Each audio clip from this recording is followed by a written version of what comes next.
मोहतरम नादरीन व सामीईन, हमारे मुल्क भारत में मजहब और धर्म के नाम पर दंगा भड़काना, दंगा करना, भीड़ इकट्ठा करना, मुसलमानों को टारगेट करना, मुसलमानों के ऊपर हमला करना आज कितना आसान हो चुका है। मैं इसके ताल्लुक से आपको दो तीन खबरें सुनाता हूँ। पहले ये खबर देखिए आप। मेरे पीछे से देखिए इस शख्स को, जिसका नाम सलीम नहीं सुनील कुमार है। ये गौ माता के साथ दुष्कर्म का आरोपी है। उत्तराखंड के हल्द्वानी से एक बड़ी खबर। जी हां, आरटीओ रोड निवासी द्वारा 2 नवंबर को हल्द्वानी के मुखानी थाने में एक मुकदमा दर्ज किया जाता है कि एक मुस्लिम युवक द्वारा अप्राकृतिक कृत्य किया गया है गाय के साथ। सीसीटीवी भी वायरल इसके पूरे मामले में होता है। लेकिन मंजूनाथ टीसी, जो कि जिले के नए कप्तान है, और पुलिस को सलाम कि उन्होंने हर फैक्ट को अच्छे से इन्वेस्टिगेट किया और सुनील कुमार को रुद्रपुर से गिरफ्तार किया। कुछ नफरती चिंटू सोशल मीडिया पर लगातार मुसलमानों को करिया रहे थे, लेकिन पुलिस ने दूध का दूध और पानी का पानी किया। जी हाँ साथियों, इसीलिए अपराधी को सिर्फ अपराधी की निगाह से देखना चाहिए, धर्म की निगाह से नहीं। तो आइए सुनते हैं मनोज कुमार कत्याल, जो कि एसपी सिटी हल्द्वानी के, वो पूरा मामला बता रहे हैं। दिनांक 2 नवंबर 2025 को थाना मुखानी पर एक तहरीर प्राप्त हुई, जिसे वादी तथा मंगलम बिहार के निवासियों द्वारा दिया गया था। और इस तहरीर में काफी गंभीर जो है कृत्य के बारे में इसमें लिखा गया था, जिसमें तत्काल हमने सुसंगत धाराओं में इसमें अभियोग पंजीकृत किया। और इसमें जो भी अभियुक्त था उसकी शिनाख्त के लिए एसएसपी महोदय द्वारा कड़े निर्देश दिए गए थे कि यथाशीघ्र उसकी पहचान की जाए और उसके विरुद्ध विधिक कार्रवाई की जाए। तो उन्हीं आदेशों के अनुपालन में हमने विभिन्न टीमों का गठन किया और इन टीमों ने यहाँ से लेकर दिल्ली तक उसमें सीसीटीवी फुटेज, इलेक्ट्रॉनिक सर्वेलेंस और मैनुअल इंटेलिजेंस की सहायता से उसको शिनाख्त की, उसको ट्रेस किया। और उसके बाद वो अभियुक्त, चूंकि एक शातिर अभियुक्त है, वो वहाँ से भागने का प्रयास कर रहा था और वहाँ से निकल गया था। उसको हम लोगों ने लगातार चेस करते हुए उसकी अरेस्टिंग जो है किच्छा बाईपास से हम लोगों ने की है। और इस अभियुक्त के बारे में जब जानकारी की गई तो बहुत ही वितरित मानसिकता का कृत्य इनके द्वारा किया गया है और जो घटना में प्रयुक्त कपड़े थे वो भी इससे बरामद हम लोगों ने किए। ये खबर देखिए आपने, और दूसरी खबर ये देखिए आप, ये फोटो में देखिए। उत्तराखंड के हल्द्वानी में गोवंश की हत्या की अफवाह फैलाकर भीड़ को एकत्रित कर हंगामा व उपद्रव कराने के आरोप में पूर्व बीजेपी नेता विपिन पांडे को अरेस्ट कर लिया है। 16 नवंबर को मंदिर के पास गोवंश का अवशेष मिला था।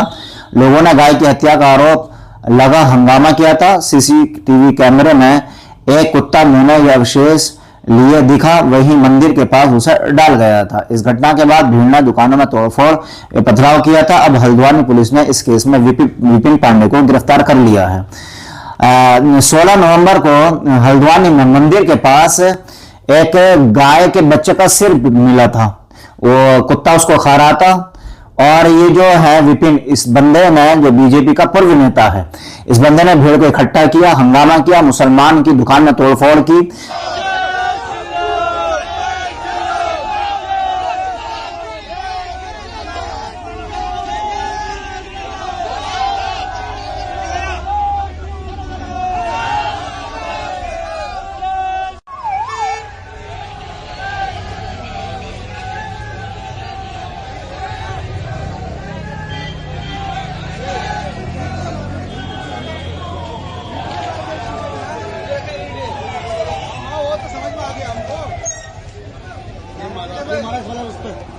मुसलमानों के साथ मारपीट की और आरोप यह लगाया कि मुसलमानों ने गौ की हत्या की है, गाय की हत्या की है और उसके अवशेष मंदिर के पास डाले हैं। लेकिन जब पुलिस ने तहकीक की और इंक्वायरी की तो पता यह चला कि पास में ही एक पार्क में गाय ने एक बच्चे को जन्म दिया था और उस बच्चे को कुत्तों ने हमला करके चीर फाड़ दिया और उसकी खोपड़ी एक कुत्ता उठाकर वहां से मंदिर के पास ले गया। और इन उपद्रवियों ने, इन फसादियों ने, इन कट्टरपंथियों ने उसको जो है ना मजहब का रूप दिया और मुसलमानों पर यह एलिगेशन लगाया कि मुसलमानों ने गो हत्या की है और जगह जगह हंगामे किए और मुसलमानों के ऊपर हमला किया, मुसलमानों के होटल पर हंगामा किया। लेकिन जब पुलिस ने छानबीन की, बारीकी से छानबीन की, तो मामले में निकल कर आया कि कुत्ता गाय के बच्चे का सिर उठाकर वहां से ला करके मंदिर के सामने डाल दिया था। सत्य ये थी और सच्ची खबर ये थी। लेकिन इनको जो है ना मजहबी रंग चाहिए था और इनको एक दंगा भड़काना था, जो इसमें ये कामयाब हो गए थे। लेकिन पुलिस ने भी इनको मजा चखा दिया है। एक खबर ये देखिए, ये भी जो है हल्द्वानी की है, ये भी देखिए खबर आप। सर मैं कहना तो क्या चाहूँगा, यही गाय जो गाय थी 2-3 दिन पहले नहर पर पड़ी हुई थी। इसको हमने रात को नहर से निकाला, उसके बाद 2 दिन तक हमने रोटी चावल घर से दिया, घास जो भी था, उसके बाद इसकी डेथ हो गई। तो उसके बाद हमने जो यहाँ के जनप्रतिनिधि हैं हमारे गोलापार के ही सम्मानित, नाम तो नहीं लेना चाहूँगा, बट ये है कि मैंने उन सबको कॉल करी, वो यही कहते रहे कि उसको बोल, मगर किसी ने इसकी कोई सुध नहीं ली। मैं चाहता हूँ कि गायों के संग इतना अत्याचार हो रहा है, इतना प्रताड़ित गायें हो रही है, आखिर की सरकार के देन है या कि जनता कर रही है इसको। मैं चाहता हूँ इसका जल्दी से जल्दी कुछ ना कुछ निवारण किया जाए। और 3 दिन से गाय यहाँ पर पड़ी हुई है, अभी भी आज हमने इसको जेसीबी बुला रखी है अपनी तरफ से, हर चीज़ में बड़ी मुश्किल से हमें जेसीबी मिली है। ये भी हल्द्वानी की खबर है कि एक गाय इस बंदे ने नहर में से निकाली है, पानी में से निकाली है, और उसकी कोई देखभाल करने वाला नहीं। मर गई गाय, फिर भी कोई देखभाल करने वाला नहीं है।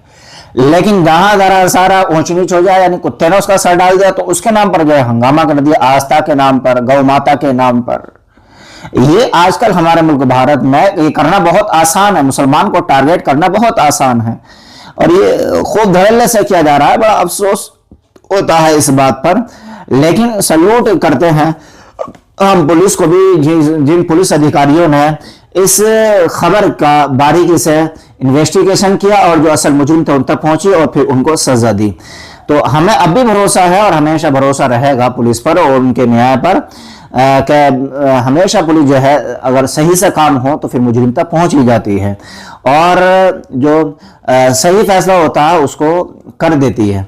तो ये 2-3 खबरें हमने आपको इसमें दिखाई हैं कि हमारे मुल्क भारत में देखिए कितनी नफरत जो है परोसी जा रही है और हमारे मुल्क भारत को कितना कमजोर किया जा रहा है। आप जितने भी लोग इस खबर को सुन रहे हैं, चाहे मुस्लिम हो या नॉन मुस्लिम हो, आपके पास जो भी खबर आए आप उसकी सही से जांच पड़ताल करें, उसकी तहकीक करें, फिर उसके बाद में अगला कदम उठाएं। ठीक है, हमने माना कहीं अगर गाय पड़ी हुई है, चाहे मरी हुई पड़ी है, जब तक आपके पास कोई एविडेंस नहीं है, कोई आपके पास गवाह नहीं है, कोई सत्य नहीं है, कोई खबर नहीं है, कोई तहकीक नहीं है, तो कैसे आप फैसला कर सकते हैं कि इसको हिंदू ने मारा या मुसलमान ने मारा? आप तो उसको हवाले कर दो पुलिस के, पुलिस जाने, उसका काम जाने। लेकिन नहीं, हमें तो कानून अपने हाथ में लेना, हमें तो मुसलमान को टारगेट बनाना, हमें तो मुसलमान के होटल तोड़ने, हमें तो मुसलमान की दुकानें तोड़नी है, बस ये किया जाता है। और फिर जब पुलिस कार्रवाई करती है तो इनका फिर वो पुलिस हमारे को सता रही है, पुलिस हमारे ऊपर अत्याचार कर रही है, पुलिस हमारे ऊपर जो है लाठियां बांध रही है, फिर ये खबरें निकल कर आती हैं। तो जितने भी इस खबर को सुन रहे हैं, कोई भी चीज आपके सामने आए एकदम आंखें बंद करके विश्वास न करें, पुलिस का सहारा लें, कानून का सहारा लें, और फिर उसके बाद में जैसा भी इन्वेस्टिगेशन हो, जैसे भी जांच पड़ताल हो, उस जांच पड़ताल के आधार पर पुलिस फिर आइन के तहत, कानून के तहत कार्रवाई करेगी, चाहे वो मुस्लिम हो या नॉन मुस्लिम हो। जो मुजरिम है, जो गुनाहगार है, उसको फिर सजा मिलनी चाहिए। आपसे गुजारिश है वीडियो को शेयर कीजिए। आपका क्या कहना है इन खबरों के ताल्लुक से कमेंट बॉक्स में अपने ख्यालात का इजहार कीजिए। चैनल को सब्सक्राइब जरूर कीजिए।